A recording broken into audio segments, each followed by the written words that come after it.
रात का अंधेरा गहरा हो चुका था। मैं अपनी कार में बैठा, स्टीयरिंग व्हील को कसकर पकड़े हुए सुनसान सड़क पर आगे बढ़ रहा था। यह रास्ता मुझे पहले कभी नहीं जाना था, लेकिन जीपीएस ने मुझे इसी रास्ते से जाने का निर्देश दिया था। आसपास कोई गाड़ी नहीं थी, सिर्फ मेरी कार की हेडलाइट्स की रोशनी सड़क को चीरती हुई आगे बढ़ रही थी। हवा में एक अजीब सी सन्नाटा था, जैसे किसी ने पूरे इलाके को खाली कर दिया हो। मैंने रेडियो चालू किया, लेकिन सिर्फ सफेद शोर ही सुनाई दे रहा था। फ्रीक्वेंसी बदलने पर भी कोई स्टेशन नहीं मिला। मैंने रेडियो बंद कर दिया और खिड़की थोड़ी सी खोल दी। ठंडी हवा ने मेरे चेहरे को छुआ, लेकिन उसमें एक अजीब सी गंध थी, जैसे सड़ी हुई पत्तियों की। मैंने खिड़की फिर से बंद कर दी। थोड़ी देर बाद मैंने देखा कि सड़क के किनारे एक आदमी खड़ा है। उसने हाथ हिलाकर मुझे रुकने का इशारा किया। मैंने कार की गति धीमी कर दी, लेकिन अंदर ही अंदर एक अजीब सी बेचैनी महसूस हो रही थी। वह आदमी काफी पतला था, उसके कपड़े फटे हुए थे और उसका चेहरा पीला पड़ा हुआ था। उसकी आंखें गहरी और खोई हुई सी लग रही थीं। मैंने कार रोक दी, लेकिन दरवाजा नहीं खोला। मदद चाहिए? मैंने पूछा। उस आदमी ने धीरे से सिर हिलाया और बोला, मैं यहाँ से कुछ किलोमीटर दूर एक गांव जा रहा हूँ। क्या आप मुझे लिफ्ट दे सकते हैं? क्या आप मुझे लिफ्ट दे सकते हैं? मैंने उसे देखा।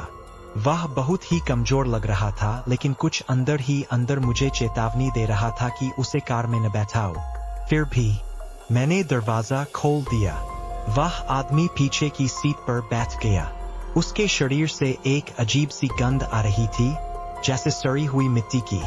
कार चलते ही वह आदमी चुपचाप बैठा रहा।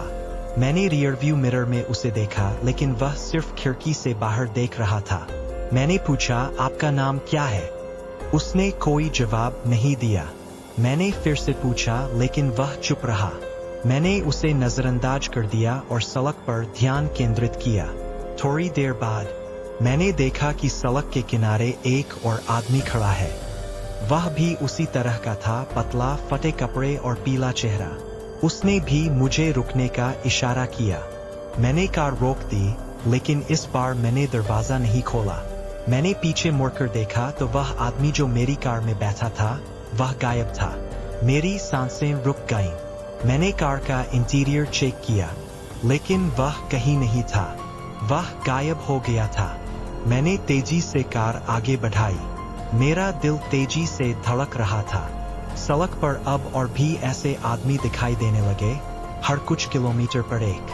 वे सभी एक जैसे थे। सभी ने मुझे रुकने का इशारा किया, लेकिन मैं नहीं रुका। मैंने जीपीएस को चेक किया, लेकिन वह काम नहीं कर रहा था।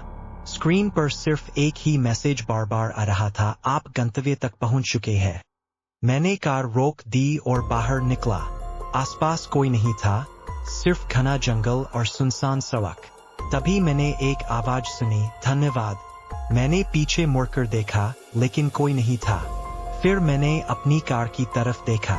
कार के पीछे की सीट पर एक काली छाया बैठी थी, जो धीरे धीरे गायब हो रही थी। मैंने अपनी आंखें मल लीं, लेकिन वह छाया अब गायब हो चुकी थी। मैंने तेजी से कार में वापस बैठकर इंजन स्टार्ट किया। जैसे ही मैंने गियर डाला, मैंने देखा कि सड़क के किनारे वही आदमी खड़ा है, जिसे मैंने पहले लिफ्ट दी थी। उसने मुस्कुराते हुए मुझे हाथ हिलाया और फिर गायब हो गया। मैंने कार तेजी से आगे बढ़ाई, लेकिन सड़क कभी खत्म नहीं हो रही थी। मैं एक लूप में फंस गया था, जहां से निकलने का कोई रास्ता नहीं था। और तभी मैंने समझा कि मैं शायद कभी इस सड़क से बाहर नहीं निकल पाऊंगा, क्योंकि यह सड़क मेरे लिए ही बनी थी।